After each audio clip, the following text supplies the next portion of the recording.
김정은한테는 정말 충격적인 뉴스였을 거예요. 왜? 마두로를 경호하기 위해서 80명 정도가 지키고 있었는데 이 경호원들이 총 한 방 못 쏘고 당했어요. 근데 더 놀라운 건 카라카스의 전원이 정전이 다 돼버리고 방공포가 작동이 안 되고, 김정은도 트럼프 형님이 결심하면은 내가 끌려가서 법정에 서는 건 일도 아니겠구나.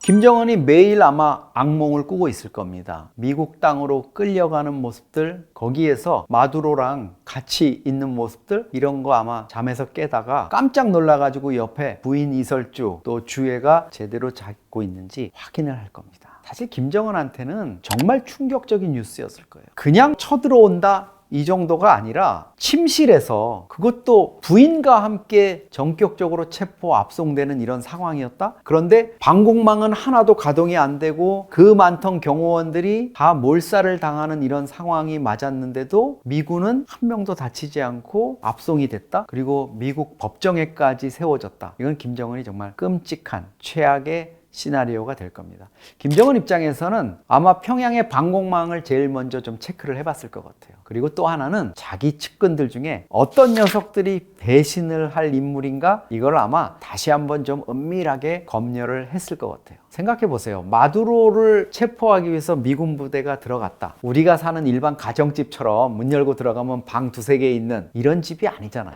대통령궁이다 뭐 이러면 마두로라고 대비 안 했겠습니까? 옮겨 다니기도 하고 어디 은폐도 하고 뭐 이렇게 했을 텐데, 정확히 그 방에 찾아가서 침실문을 두드리고 도망가는 걸 쫓아가서 잡을 정도면 내부의 스파이 없이는 어렵습니다.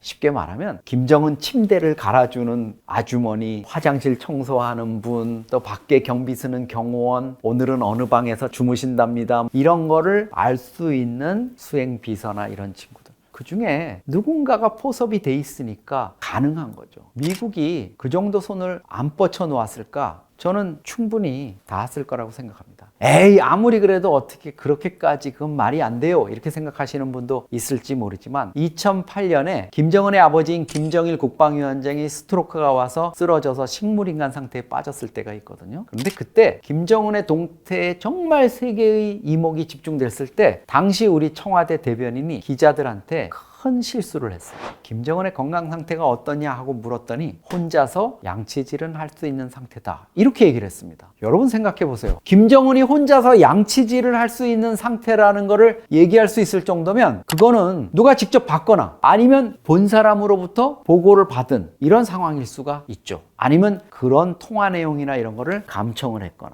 이런 사례를 보면은 한미 정보당국, 특히 미국의 감청 능력이라 휴민트, 인적 정보를 투입해가지고 정보를 이렇게 뽑아내는 이런 정보는 정말 우리의 상상을 초월한다, 이렇게 볼 수 있어요. 김정은 입장에서는 정말 이제 자기의 경호 부대라든가 이런 데를 믿을 수가 없을 겁니다. 마침 통일부가 4개나 되는 북한 김정은의 경호 부대 중에서 북한이 3개 부대의 책임자를 경질했다고 이렇게 발표를 했거든요. 이거 시사하는 바가 큰 것 같습니다. 마두로를 체포할 때 트럼프가 입이 근질근질해가지고 이걸 뒤늦게 비밀인데 공개를 했는데요. 디스컴버뷸레이터, 이런 무기를 사용했다 그랬어요. 디스컴버뷸레이터, 정말 들어보지 못한 무기인데요. 이게 어원을 보니까 상대방을 당혹시켜가지고 어리둥절하게 하다, 이런 뜻이래요. 그러니까 이거는 정말 그동안에 우리가 듣고 봤던 차원의 무기와는 다른 겁니다. 왜? 마두로를 경호하기 위해서 베네수엘라 경호원도 있었지만 쿠바가 또 경호원들을 파견해가지고 80명 정도가 지키고 있었는데 이 경호원들이 총 한 방 못 쏘고 당했어요. 근데 더 놀라운 건 이들 중에 상당수가 두통을 느꼈고 코피가 나오고 뭐 이랬다잖아요. 열이 나고. 아마 강한 전자기파, 펄스 무기라 그러는 그런 거를 넘어서는 강한 전자기파를 통해 가지고 사람이 완전히 무력화되는 이런 공격을 한 것 같고요. 이것 때문에 베네수엘라 수도 카라카스의 전원이 정전이 다 돼버리고 방공포가 작동이 안 되고 심지어 경호원들끼리 통신도 마비가 돼가지고 어떻게 연락을 못했다는 거잖아요. 김정은도 트럼프 형님이 결심하면은 내가 워싱턴이고 뉴욕에 끌려가서 법정에 쓰는 건 일도 아니겠구나 이렇게 생각을 할 거고요. 작년 10월 경주에 트럼프가 왔을 때 제발 만나자 이랬을 때 거절했잖아요. 4월 달에 미중 정상회담 하러 베이징에 오는 트럼프가 다시 한번 러브콜을 할 텐데요. 지금 아마 머리가 복잡할 겁니다. 이번까지 거절하면 정말 트럼프 형님이 잘못하면 심기가 불편해지면 나 어떻게 하지? 가야 되나 말아야 되나 고민이 깊어질 것 같습니다. 김정은에 대한 암살 또 위해 음모 이런 것들은 여러 차례 드러나고 있습니다. 이게 사실은 북한에서 그런 게 가능할까요? 이렇게 얘기를 할 수 있지만 김일성 시대, 김정일 시대에도 아주 구체적으로 사실로 확인된 사례들도 적지 않았습니다. 예를 들면 구소련 시절에 푸른제 군사 아카데미, 우리 뭐 육군사관학교 이런 거라고 볼 수 있죠. 거기에 유학했던 북한군 장교들이 김일성, 김정일 체제에 대항해서 반란을 일으키려다가 적발돼서 숙청된 사례가 있었어요. 또 함경북도 청진에 주둔하고 있는 육군단 내에서 북한 김씨 체제를 둘러엎기 위한 군사 쿠데타 음모가 있는데 이게 사전에 적발돼서 전원 처형이 되고 그 다음에 지금도 북한은 육군단이 없습니다. 육군단 자체가 그 일 이후에 완전히 삭제가 돼버렸죠. 그래서 지금도 김정은에 대한 어떤 위해 시도 이런 것들이 부단히 이어지고 있다 이런 것들이 얘기가 되고 있고요. 북한도 과거에 김정은 체제 들어서도 북한 내부의 어떤 반란 세력들이라든가 또 김정은을 위해할 수 있는 세력들 이런 것들을 최고 지도자를 해치기 위한 이런 식으로 하면서 여러 가지 단체들이 활동하고 있는 거를 보도한 적이 있고요. 그게 물론 북한의 공식 관영 매체라기보다는 내부적으로 정신 사상 교육 이런 거를 위해서 가동하는 케이블 TV 같은 유선 채널이 있거든요. 제3방송이. 그리로 통해서 그런 사례들이 나온 게 있고요. 군데 어떻게 보면 북한 체제에 이렇게 최고 지도자를 해치기 위한 움직임이 있으니까 우리가 수령 결사옹이 김정은 위원장을 중심으로 해서 우리가 총폭탄이 되자 성새같이 보호하자 이런 결집을 시키기 위한 캠페인성의 보도를 내는 와중에 김정은을 위하려는 움직임이 있나 보다 이렇게 추정할 수 있는 이런 대목들이 자꾸 나오고 있습니다. 북한도 틀림없이 급변 사태에 대한 대비책을 세우고 있을 겁니다. 최고 지도자인 김정은의 신변에 이상이 생겼을 경우에 어떻게 북한을 통치해 나가야 하느냐 이런 부분에 이제 집중되고 있겠죠. 사실 북한 입장에서는 그게 긴박하고도 중요할 수밖에 없는 이유가 있습니다. 북한이 수령 유일 지배잖아요. 수령 한 명이 무너지면은 북한 체제가 그냥 무너져 버리는 이런 게 되고 김정은 입장에서 보면 할아버지 때 창업을 해가지고 아버지 또 자기까지 3대에 걸쳐서 이렇게 내오는 쉽게 말하면 3대 냉면집인 거예요. 맛집. 나름대로 뭐 악명으로라도 이게 좀 굴러가는 비즈니스인데 국제적으로 비난은 받고 있지만 이거를 4대, 5대 이렇게 계속 이어가는 것만큼 중요한 사업이 없습니다. 북한은 나름대로 자기들의 논리도 있습니다. 왜 그럼 세습을 해야 되느냐?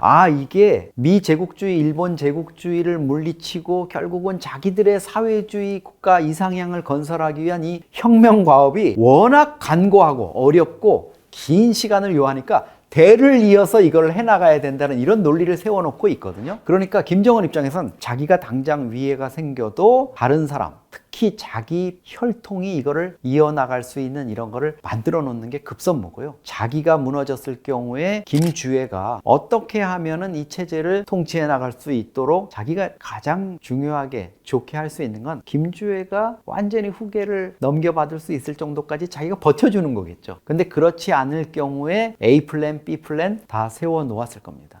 그간 김정은과 관련한 여러 가지 위해설이나 이런 것들이 있었죠. 낭설이다 이렇게 주장하는 분들도 많았고요. 그런 일들이 왜 없겠어 이렇게 추정하는 분들도 있었는데요. 거기에 대한 답을 뜻밖에도 김정은이 내놨습니다. 사실 최근에 북한 TV에서 놀라운 영화 하나가 방영됐습니다. 대결의 낮과 밤이라는 제목의 영화인데요. 이게 사실 작년 1월에 북한에서 개봉이 돼가지고 선풍적인 인기를 끌었어요. 그걸 이제 TV로 방영을 한 건데 저도 사실 이 영화를 보고 정말 너무 놀랐습니다. 왜 놀랬냐 하면요, 이게 바로 김정은의 아버지인 김정일 국방위원장을 제거하는 내용을 소재로 하고 있기 때문에 그래요. 그리고 2004년에 평안도 신의주 옆에 용천역이라는 기차역이 있었습니다. 거기에서 어마어마하게 큰 폭발 사고가 있었어요. 그래서 100몇 명이 죽고, 정말 그 옆에 있는 용천 소학교라는 데 애들이 다 막 눈을 다치고 이래가지고 학교를 재건하기 위한 우리 한국 단체들의 지원도 있었어요. 근데 그 당시에 어떤 소문이 있었냐 하면, 김정일 국방위원장이 그때 중국을 방문하고 돌아오는 길에 마침 그 역을 지나갔기 때문에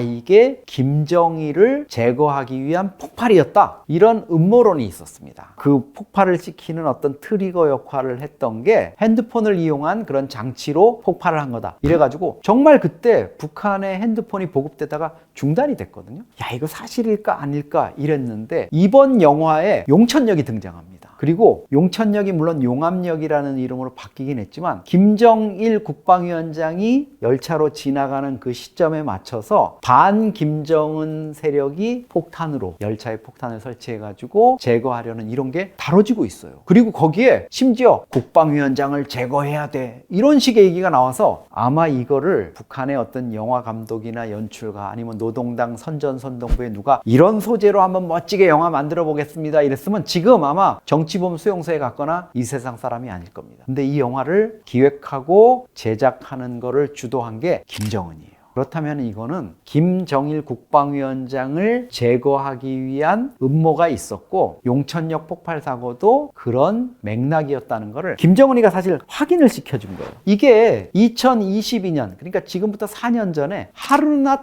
하룻밤이라는 영화가 있었어요. 저도 그 영화 또 봤는데, 그거는 김일성을 제거하기 위한 어떤 영화였어요. 근데 그 영화는 사실 북한 정권 수립되고 6.25 전쟁 나고 그 직후에 5, 60년대 어수선한 상황에서 이루어지는 거라서 그럴 수도 있겠지, 아직 김일성 유일 지배, 권력 장악이 확실히 안 됐을 때니까 그럴 수 있을지 이랬는데, 2004년 김정일 국방위원장 때의 소재를 다루고 있다? 이거는 지금까지 북한에서 반체제가 어디 있어, 거기서 꼼짝 못하는데, 이런 통념을 완전히 김정은이 깨버리게 해준 영화입니다. 더 놀라운 건 뭔지 아세요? 이 영화의 결말 끝부분입니다. 결말이 열려 있어요. 이태일이라는 그 검사가 결국은 범인이었어요. 북한의 검사고 그 사건을 수사하는 사람이 범인인 흥미로운 스토리가 전개가 됐는데, 더 놀라운 건 이 이태일이 잡히고 이제 반혁명 이걸로 뭐 처벌이 되고 이러는데, 그 이태일의 아들이, 해외에 머물던 아들이 다른 신분으로 위장해서 북한에 잠입을 합니다.